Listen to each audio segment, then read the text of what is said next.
एक इमाम साहब, एक मौलाना साहब अपने घर के ऊपर छत पे एक छोटा सा रूम बनाकर उसमें बच्चों को कुरान, नूरानी कायदा, कुरान सिखाने की तालीम दे रहा था, कुरान सिखा रहा था। वहाँ पर सरकार के लोग पहुँच गए और उन्होंने कहा कि दिखाओ इस रूम में क्या है। देखा वहाँ कुरान रखे हैं, अम का पारा रखा हुआ है, नूरानी कायदा है, या बेसिक जो भी कुरान सीखने के लिए जो किताबें होती है वो पढ़ाई जा रही है। तो उन्होंने कहा कि ये क्या है। कहा कि सर हम लोग, मदरसा तो बंद हो गया, अब हम चाहते हैं कि अपने घरों पर ही 2-4-10 बच्चों को ट्यूशन की शक्ल में हम पढ़ाएं। उस घर को सील कर दिया, उस घर को बंद कर दिया, सील लॉक कर दिया, नहीं चला सकते आप। मस्जिद है, मस्जिद में कभी कभी ऐसा होता है ऊपर में या नीचे में तहखाने में 2-2 3-3 रूम बना देते हैं मकतब पढ़ाने के लिए या इमाम साहब के लिए रहने के लिए बना देते हैं। तो उसमें तहकीक की जाती है, ज़रा बताओ ये 2-2 3-3 रूम तुम्हारे मस्जिद में क्यों है? जी इमाम साहब रहते, चलो एक रूम, दूसरे रूम में क्या हो रहा है, उस पर शक। यानी मामला यहाँ तक आ गया है कि अब मुसलमानों का कोई भी मजहबी मामला हो, शनाख्त हो, उस पर एतराज़ लोगों को होने लगा है। कुछ लोगों को कुरान पर एतराज़, हमारे कब्रिस्तान पर एतराज़, हमारे मदरसों पर एतराज़, हमारी मस्जिद पर एतराज़, हर चीज़ हमारी अब खटकने लगी है लोगों को। लेकिन ये दुनिया जानती है इस बात को कि पूरी दुनिया के अंदर अगर बेहतर निज़ाम और सिस्टम किसी के पास है तो मुसलमानों के पास है। इससे बेहतर सिस्टम और निज़ाम किसी के पास नहीं, वो कुरान है। दुनिया के अंदर इससे बेहतर और इससे मुसद्दक और इससे महफूज किताब नहीं।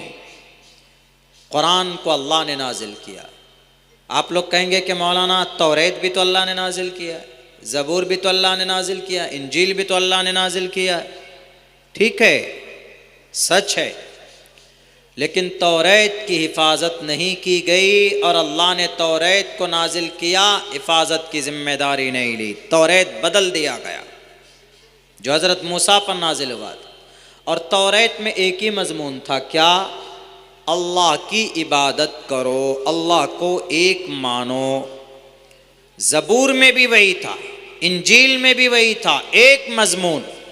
लेकिन हमारा कुरान जो हमारे पास है, ये एक ऐसी किताब है, इसमें एक मजमून नहीं कि सिर्फ अल्लाह की इबादत करो, सारे मजमून, नमाज, रोज़ा, हज, ज़कात, तिजारत, सियासत, निकाह, तलाक, विरासत, मिल्ली, समाजी, मईशत वगैरह वगैरह, सारी चीज़ें अल्लाह ने इस कुरान में बयान किया, सारे मज़ामीन। और इस कुरान की हिफाजत अल्लाह खुद करता है। अल्लाह ने नाजिल किया, व इन्नहु लतंज़ीलु रब्बिल आलमीन, रब का कलाम है, अल्लाह खुद ही उसकी हिफाजत करता है। अल्लाह ने खुद से कहा, इन्ना, मैं, हम, इन्ना हम, बेशक हम, नहनु, बेशक हम ही, इन्ना नहनु, जैसे अंग्रेजी में बोलते आई एम, मैं, वी आर, हम, वी आर ताकत को बताता, हम यूनिटी। ऐसे इन्ना नहनु नज़्ज़लना, हमने उतारा, यानी एक प्लूरल, सिंगुलर, सिंगल ज़मीर नहीं, सिंगल नहीं, प्लूरल लाए जो 2, 3, 4 को बताता है। बेशक हम ही ने इस कुरान को उतारा है, व इन्ना लहू लहाफिजून, और हम ही इसके मुहाफिज हैं। इसीलिए हम कहते हैं कि ये इससे बेहतर मुनज़्ज़म, इससे बेहतर शरीयत, इससे बेहतर संविधान आज तक दुनिया के किसी मजहब के पास नहीं है, न कोई दिखा सकता है, न किसी के पास हो सकता है। इसीलिए मुसलमानों, दुनिया जो कहे कहने दीजिए, आप सच पर रहिए, आप जुड़े रहिए, आप डटे रहिए इस कुरान के साथ, इस शरीयत के साथ, तो इंशाअल्लाह दुनिया खुद ब खुद हार जाएगी। ताकत आती है चली जाती, बादशाह आता है चला जाता है, सरकार बनती है बिगड़ती, इज्जत मिलती है बेइज्जती में तब्दील हो जाती, लेकिन अल्लाह की ज़ात हमेशा से है और हमेशा रहेगी। अल्लाह का कलाम हमेशा से था, हमेशा रहेगा, to the day of judgement. क़यामत तक इसको कोई हिला नहीं सकता, इसको कोई बदल नहीं सकता। रही बात ये, इसका गलत मतलब लोगों के सामने पेश करके गलत फहमी पैदा करते हैं। मिसाल के तौर पर, जैसे यही उत्तराखंड में क्या कहकर कहा मदरसा बंद किया जा रहा है कि ये जो कुरान है ना, इस कुरान में कई सारी आयत ऐसी है कि जो जिहाद को, कत्ल को बताता है। जिहाद का मतलब लड़ाई करना, ये मतलब पेश किया जाता है अमूमन मीडिया वालों के ज़रिए से कि जिहाद का मतलब तलवार लेकर लड़ना। जब जिहाद बोला जाता है तो इसका यही मतलब अमूमन समझ में आता है। लेकिन क्या जिहाद का मतलब सिर्फ यही है? और क्या कुरान जब जैसे ही नाजिल होना शुरू हुआ तब से ही मोहम्मद रसूलुल्लाह सल्लल्लाहु अलैहि वसल्लम को कहा कि आप तलवार उठाओ और मक्का के गलियों में निकल जाओ, जिहाद करो? गलत। पहली बात तो ये कि जिहाद है, लफ्ज़ जिहाद, इसका ये मतलब नहीं है तलवार लेकर जिहाद करना, मैदान में मुकाबला करना। जिहाद का मतलब लुग़वी माना कोशिश करना, स्ट्रगल करना, मेहनत करना। कोई आदमी है शराब पीने को मन करता है, डर जाता, नहीं पीऊंगा अल्लाह नाराज़ हो जाएगा, खूब कभी कभी मन करता है, गिलास के करीब चला जाता है, लेकिन अल्लाह के खौफ, अल्लाह को राज़ी करने का शौक़ है, अल्लाह से डरता है, नहीं पीता है, कोशिश करता है। ज़िना करने का मन कर रहा है, सारे मराहिल तय हो चुके हैं, अब करीब है कि वो इस फ़ैल को कर बैठे, लेकिन अल्लाह की रज़ा के लिए, अल्लाह की खुशनुदी हासिल करने के लिए नहीं करता। नफ्स है, लेकिन उस नफ्स पर कंट्रोल करता है। तो ये जिहाद बिन नफ्स, struggle to save their soul, अपनी आत्मा को बचाने के लिए, अपने आप को गुनाह से बचाने के लिए कोशिश कर रहा है, तो जिहाद बिन नफ्स। उलमा है, कुरान की तालीम देते हैं, हदीस की तालीम देते हैं, जिहालत को ख़त्म करने की कोशिश करते हैं, चंदा करते हैं। धूप और पसीने में, धूप और गर्मी में पसीना टपकता है तब भी चंदा करते हैं। मदरसा चलाना है, मदरसा चलाना है, बच्चों को कुरान की तालीम देनी है, बच्चों को हाफिज बनाना है, हमेशा ये कोशिश रहती है। तो ये जिहाद बिल इल्म, जिहाद बिल इल्म, इसका मतलब बदलता रहता है। लेकिन मीडिया वाला सब क्या कहता है कि अरे कुरान में जिहाद है, देखो व इन क़ातलूकुम फ़क़्तुलूहुम, कुरान में है फ़क़्तुलुल मुशरिकीन हैसु वजदतुमूहुम, कुरान में है उज़िना लिल्लज़ीन युक़ातलून बिअन्नहुम ज़ुलिमू, कुरान करीम के अंदर है, देखिए कत्ल है कत्ल, जिहाद है जिहाद। इसीलिए इन मदरसों को बंद कर दो, कुरान की तालीम यहाँ होती है, इन मदरसों को बंद कर दो। ये साजिश है। जिहाद एक ऐसा वर्ड है, अपना माना बदलता रहता है, जगह चेंज हुआ माना बदल गया।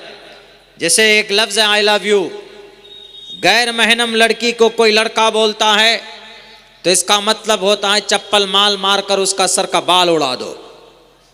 अलाउ नहीं है, नहीं बोल सकता, इसीलिए कि इसकी इजाज़त नहीं। लेकिन यही लफ्ज़ अगर कोई बेटा अपनी माँ को बोलता है I love you my mother, बोल सकता है, इसका मतलब अच्छा होता है।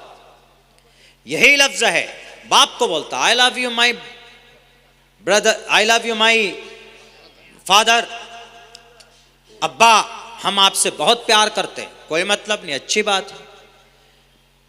बेटी बेटी को बोल सकता है बाप, I love you my daughter, I love you my sister.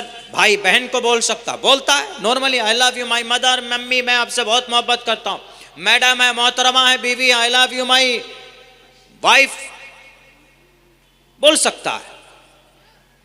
इसका माना देखिए अच्छा है, बाप के साथ जुड़ा तो अलग माना, माँ के साथ जुड़ा तो अलग माना। पराया औरत को कोई अजनबी मर्द बोल दे तो इसका मतलब वही मार मार कर उसका मुंह सुझा दो, गलत मतलब हो जाता है। एक ही लफ्ज है, जगह बदला, मीनिंग बदल गया। ऐसे जिहाद है, समझाने के लिए बोल रहा हूं, ऐसी जिहाद है जब लफ्ज जिहाद रणभूमि के लिए इस्तेमाल हो, राक्षस सामने हैं, शत्रु सामने हैं, दुश्मन सामने हैं, वहां पर जिहाद करना अपनी जान की रक्षा के लिए, इज्जत की हिफाजत के लिए, इज्जत व आबरू की हिफाजत के लिए, घर की हिफाजत के लिए, मुल्क की हिफाजत के लिए, वहां इसका मतलब होता है लड़ना, वहां इसका मतलब होता है गर्दन मारना। और ये चीज सिर्फ कुरान में है? नहीं है, सिर्फ कुरान में नहीं है, कुरान में तो है ही, कुरान हमारा मुसद्दक कलाम, हमारे कुरान को किसी की प्रूफ की जरूरत नहीं। लेकिन जो लोग एतराज करते उनके ग्रंथ में भी ये बात कही गई, उनके ग्रंथ में भी। जैसे कुरान करीम के अंदर कब इजाजत दी गई? सबसे पहली आयत जो जिहाद के ऊपर है, उज़िन लिल्लज़ीना युक़ातलूना बिअन्नहुम ज़ुलिमू। मुफस्सिरीन ने इसकी वजाहत की है कि गालिबन यही सबसे पहली आयत है जिसमें क़िताल और जिहाद और लड़ाई, डिफेंस की इजाज़त दी गई सबसे पहले। वरना अल्लाह के नबी अलैहिस्सलातु वस्सलाम को नबूवत मिलने के 13 साल तक आप मदीना मक्का में रहे, 13 साल तक नबूवत मिली, 13 साल तक मक्के में इसकी तबलीग करते रहे। आपने या आपके सहाबा ने किसी पर कोई जुल्म ज़्यादती की, किसी पर तलवार चलाई, कोई जंग की नहीं की। यहाँ तक कि जब आप मक्का से हिजरत करके मदीना चले गए तो 2 साल के बाद तब ये आयत नाजिल हुई, उज़िन लिल्लज़ीना युक़ातलूना बिअन्नहुम ज़ुलिमू। लड़ने की इजाज़त दी गई उन लोगों को जिन पर जुल्म किया गया है, और किन से लड़ने की इजाज़त दी गई? जो जालिम है। ये मीडिया वाले क्या कहते हैं कि अरे मुसलमान कोई हिंदू को मार देगा, जिहाद कर देगा तो वो जन्नत में जाएगा, स्वर्ग मिलेगा।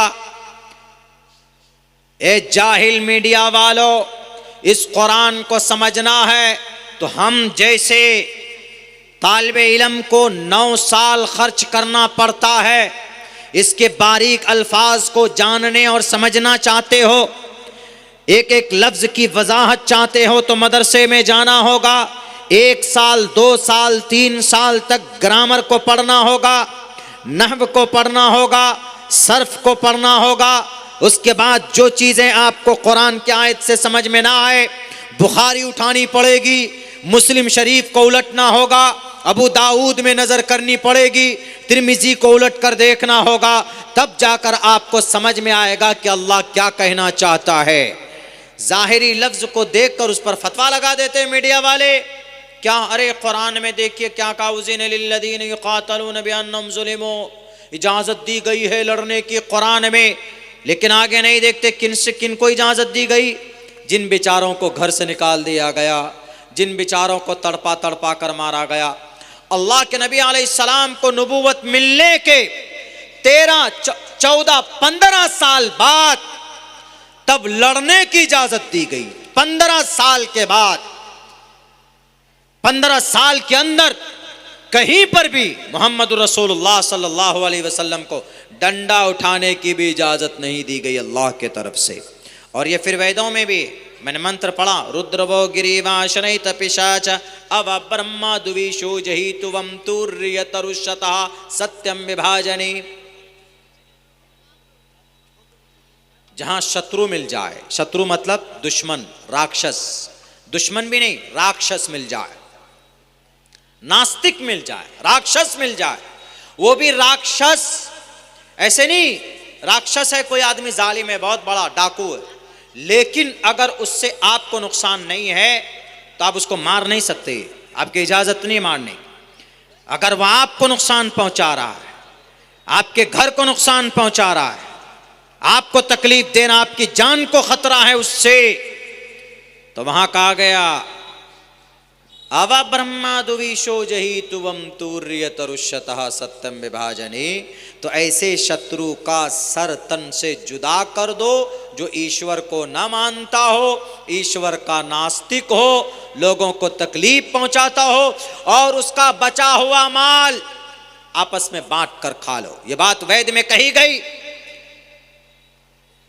लेकिन ये जाहिल अनपढ़ लोग जो कुरान की तालीमात को नहीं जानते, अफसोस तो इस बात पर है कि वह अपने आप को कहते हैं कि हम अपने धार्मिक आदमी हैं, हम अपने धर्म और मजहब की बात करते हैं, लेकिन अपने मजहबी ग्रंथ को पढ़ते नहीं।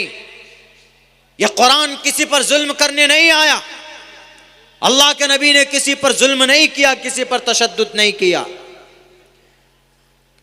आपको मालूम है अल्लाह के नबी अलैहिस्सलाम को कितनी तकलीफ दी गई। कायनात में आज तक, इंसानी तारीख में आज तक किसी नबी या इंसान को इतनी तकलीफें नहीं दी गई जितनी जनाब मोहम्मद रसूलुल्लाह सल्लल्लाहु अलैहि वसल्लम को दी गई। रामचंद्र जी रावण को नहीं मारने गए, कौरवों के खात्मे के लिए पांडु नहीं खड़ा हुआ, दुर्गम राक्षस के खात्मे के लिए दुर्गे माता नहीं आई, भस्मासुर के से उसके जुल्म से पाक करने के लिए काली ने, दुर्गा माता ने काली का अवतार नहीं लिया। वैसे ही अबू जहल कौन सा दूध का धुला था, अल्लाह के नबी ने अबू जहल के जुल्म से, अबू जहल के तशद्दुद से, उसके गुरूर से और उसके जिद से अगर इस मिट्टी को पाक किया है तो इसमें कोई गुनाह नहीं। वो भी अल्लाह के नबी ने पेशकदमी नहीं की थी। अल्लाह के नबी को नबुव्वत दी गई, लोगों के पास जाते समझाते, या अय्युहन्नास क़ूलू ला इलाहा इल्लल्लाह तुफ़्लिहू, ये लोगों पढ़ लो कामयाब हो जाओगे। आप अलैहिस्सलाम मक्का में 13 साल तक, कुछ सहाबी थे, हज़रत बिलाल हबशी, उम्मे अम्मारा, हज़रत सुमैया, हज़रत खब्बाब, हज़रत ज़ुबैर, हज़रत अली, हज़रत उस्मान, हज़रत उमर फारूक, जिन्होंने इसको कबूल किया, उन पर कितना जुल्म हुआ। हज़रत खब्बाब को अंगारे जलाए जाते, उस पर लिटा दिया जाता। लिटाने वाला कौन? आज जिहादी कहने वाले कुरान को, नबी की सीरत को, ये अबू जहल, इस उम्मत का फिरौन, इस उम्मत का राक्षस, इस उम्मत का अंधकासुर, इस उम्मत का कोरू, इस उम्मत का जालिम, इस उम्मत का करप्ट इंसान, वो बिलाल हबशी को तकलीफ दिया करता था। उनके चेले उतबा, शैबा, वलीद, हंजला, मुगीरा, ये सारे मुखिया थे, ये सब नबी के चाहने वालों को तकलीफ दिया करते थे। अंगारे जलाते, हजरत खब्बाब को लिटाया जाता, उनके पीठ से जो चर्बी पिघलती थी उससे अंगारे बुझ जाते थे। लेकिन नबी को जब आवाज पहुंचती, सहाबा जब पिट कर लुट कर परेशान होकर जख्मी होकर आते, अल्लाह के नबी यही कहते, सब्र करो, मैं अभी लड़ नहीं सकता, इंतकाम नहीं ले सकता, यही कहते। बिलाल हबशी को तकलीफ दी जा रही, सब्र की तलकीन करते। बीबी सुमैया को बीच से चीरा गया, लोगों के नजरों के सामने में। नबी ने इंतकाम की बात नहीं की, कहा कि सब्र कीजिए। और भी सहाबा तकलीफें दी गई, सब्र करो, सब्र करो। 3 साल तक एक पहाड़ी में शैब अबी तालिब है, उस पहाड़ी के अंदर बंद कर दिया गया, न बाहर से खाना, न अंदर से कोई बाहर आएगा। 3 साल तक बच्चे भूख से तड़प कर मरने लगे, माएँ सर पटक पटक कर मरने लगी। सहाबा के पास कुछ नहीं, घास जो जमीन पर, पथरीली जमीन पर घास फूस उगी हुई थी, उसके पत्ते चबाते थे और उसके रस से पेट भरते थे। दरख्त के पत्तों को चबा चबा कर रहते थे 3 साल तक, 3 साल तक। लेकिन नबी ने इंतकाम की बात नहीं की। लेकिन आजकल ये जालिम लोग कहते हैं, अरे मजहब इस्लाम में तो जिहाद है, नबी ने जिहाद किया। इतनी तकलीफें बर्दाश्त कर कर अगर जिहाद अल्लाह के नबी चाहते तो उन राक्षसों से मुकाबला कर सकते थे, लेकिन नबी ने 3 साल की कैद-ए-बाश मशक्कत की जिंदगी गुजारी। अरे हमारे नबी जिस रास्ते पर चलते, कांटे बिछा दिए जाते। अगर आप किसी बिल्डिंग के नीचे से जाते, ऊपर से कोरा करकट डाला जाता था। इन तमाम जुल्मों के बावजूद आप अलैहिस्सलाम ने किसी से कोई जर्रा बराबर इंतकाम नहीं लिया। आपने सबको दरगुजर किया, माफ किया। जब 13 साल तक रहे, ऑर्डर हुआ अल्लाह के तरफ से कि आपको यहाँ से जाना है। आप और सहाबा आपके साथ घर छोड़कर, अपनी प्रॉपर्टी छोड़कर मदीना मुंतकिल हो गए, वहाँ पर गए। वहाँ जाने के बाद तब भी कुफ्फार मक्का, मुशरिकीन मक्का में से कुछ लोग ऐसे थे जो मदीने के यहूदी से मिलकर कि अरे हमने मोहम्मद को वहां से भगा दिया, उनके सहाबा को भगा दिया, और तुम लोगों के पास तुम लोगों ने जगह दे दी। क्या तुम लोग बेवकूफ आदमी हो? तुम लोगों के पास दिल नहीं है? तुम इन गरीब, कमजोर, लाचार, बेबस को रखते हो अपने पास? शर्म की बात है, डूब मरो। कुछ यहूदी, कुछ मुशरिकीन मक्का के इन नालायक और मुशरिकों से मिल गए। उसके बाद साजिशें रचने लगे कि अब मोहम्मद को, उनके सहाबा को कैसे तकलीफ पहुंचाई जाए। जबकि नबी पाक अलैहिस्सलाम जब मदीना पहुंचे तो मदीने के यहूदियों से बात हो गई थी कि तुम हमसे मुकाबला नहीं करोगे, हम तुम्हारे खिलाफ नहीं लड़ेंगे। अगर हमारी किसी से लड़ाई होगी तो तुम उसका साथ, हमारे साथ रहोगे। ये बातें, ये गठबंधन हो गई। जब किसी बात पर सहमति हो जाती है तो उनको मानना पड़ता है। लेकिन अंदर खाना ये लोग कुछ लोगों से मिले हुए थे। उस वक्त इजाजत दी गई, उस वक्त अल्लाह की तरफ से ये कुरान करीम का आर्डर आया। कुरान में कहा गया, उज़िन लिल्लज़ीन युक़ातलून बिअन्नहुम ज़ुलिमू फ़क़्तुलुल मुशरिकीन हैसु वजदतुमूहुम। इन मुशरिकों को जो साजिशें रचते हैं, इनको जहां पर भी पाओ उनको कत्ल कर दो, उनको मार दो। इसलिए कि साजिशें रचने वाले, इसलिए कि ये कौम और समाज के फिजा को खराब करने वाले, यह ऐसा मामला था, यह ऐसी बात थी। तब जाकर कुरान करीम की यह आयत नाजिल हुई। और जब सहाबा चले गए, मदीने में मजबूत हो गए, उस वक्त इजाजत भी दी गई, उज़िन लिल्लज़ीन युक़ातलून बिअन्नहुम ज़ुलिमू। जिन पर जुल्म किया गया उनको लड़ने की इजाजत दी गई है। उन लोगों से जिन्होंने जुल्म किया, जिन्होंने खब्बाब को मारा, जिन्होंने हजरत बिलाल हबशी के जिस्म में सुराख किए, जिन्होंने बीबी सुमैया के जिस्म के 2 टुकड़े किए, उनको लड़ने की इजाजत दी गई 15 साल के बाद में। मेरे भाइयों, दुनिया को यह समझना होगा कि जब राक्षसों का मारना पाप नहीं था तो अल्लाह के नबी ने अगर रावण अबू जहल का खात्मा किया मैदान बद्र में तो ये कोई गुनाह नहीं किया। और मैदान बद्र में खुद ही आया था अबू जहल। अल्लाह के नबी मक्का के एक तिजारती काफला जिसमें तकरीबन 250 किलो सोना था, ये मुल्क शाम से तिजारती काफला मक्के वालों का था, कुफार मक्का का। अल्लाह के नबी को खबर लगी कि अरे ये 250 किलो सोना अगर चला गया वहाँ तो ये हमारे खिलाफ हथियार बनाएंगे और फिर हम पर लड़ेंगे और हमको मिटाने की कोशिश करेंगे, फौज तैयार करेंगे। तो सियासी पहलू से, सियासी नुक्ते नज़र से आपने कोशिश की कि उस काफिले को रोक लिया जाए। तो इतने में उस काफिले को ले जाने वाला अबू सुफियान थे, बाद में सहाबी हुए रज़ी अल्लाह ताला अन्हु। अबू सुफियान ने अबू जहल को खबर दी कि बचाओ, काफिला लूटने वाला। काफिला का कौन लूटेगा? कहा कि मोहम्मद और उनके सहाबी।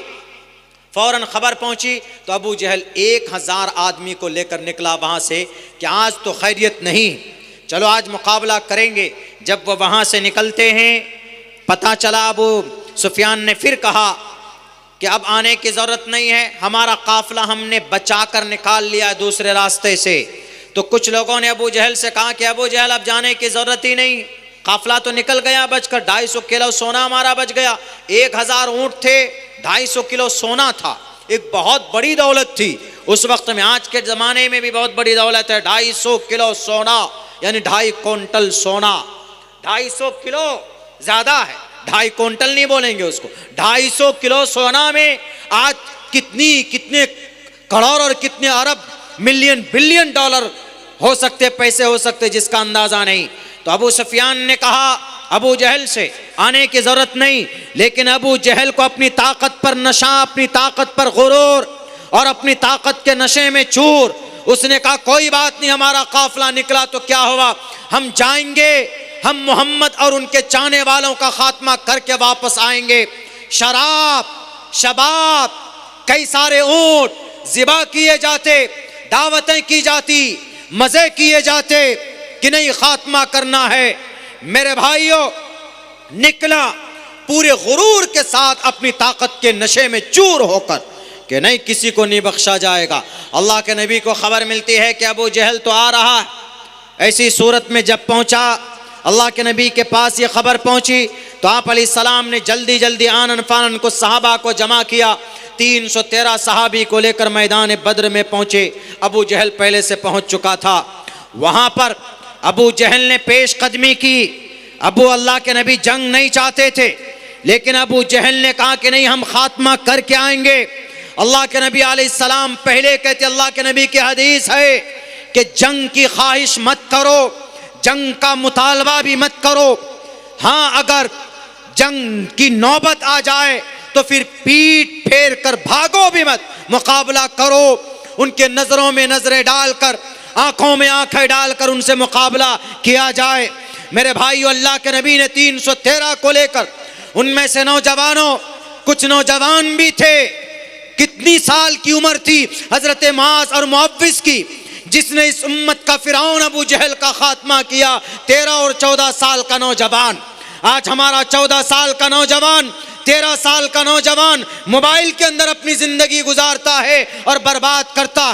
13 और 14 साल का नौजवान अपनी तलवार उठाता है, साहबी से पूछता है कि जरा बताइए इनमें से अबू जहल कौन है, इस उम्मत का फिरौन कौन है। साहबी कहते हैं कि क्या करोगे बेटे, तुम्हारी हाइट कम है। उन्होंने कहा कि कम बखत अल्लाह के नबी को बुरा भला कहता। ये जोश और जुनून। मेरे भाइयों, जब इस दर्जे की मोहब्बत हो अल्लाह के नबी से, जब इस दर्जे की नबी पाक अलैहिस्सलातु वस्सलाम के दुश्मनों से दुश्मनी हो, तब जाकर अल्लाह आसमान से जमीन पर फरिश्तों की मदद भेजता।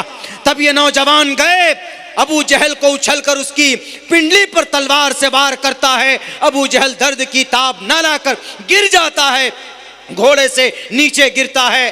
बैरे कैफ इन दोनों नौजवानों पर हमले किए जाते हैं, इनकी गर्दनें काट दी जाती है। उसके बावजूद भी ये लड़ते रहते।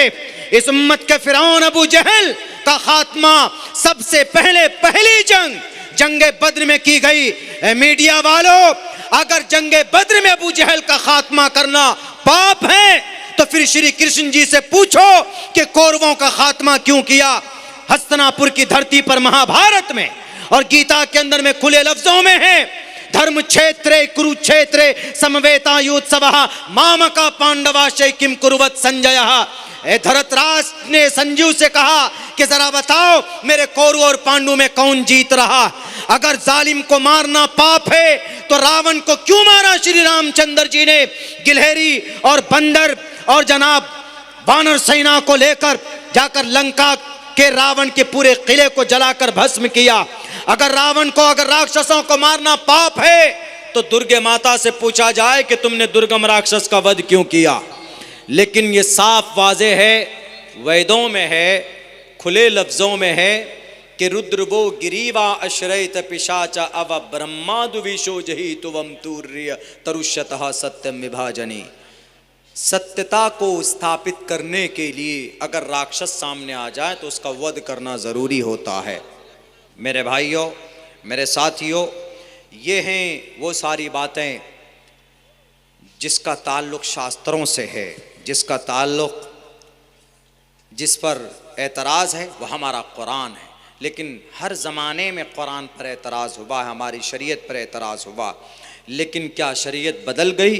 अल्हम्दुलिल्लाह शरीयत नहीं बदली है। आज भी वही 5 वक्त की नमाज फ़र्ज़ है। लोगों ने इतनी पिटिशन और पीआईएल दाखिल किया सुप्रीम कोर्ट, हाई कोर्ट में कि कुरान करीम से ये आयत निकाल दीजिए, कुरान करीम से ये लफ्ज़ निकाल दीजिए। लेकिन निकालने वाले चले गए, निकालने वाले चले गए। कुरान भी, शरीयत भी, हमारी नमाज भी और हमारे शनाख्त भी आज बाकी है। वो अलग बात है कि हमारी शनाख्त से कुछ लोगों को तकलीफ़ होती है।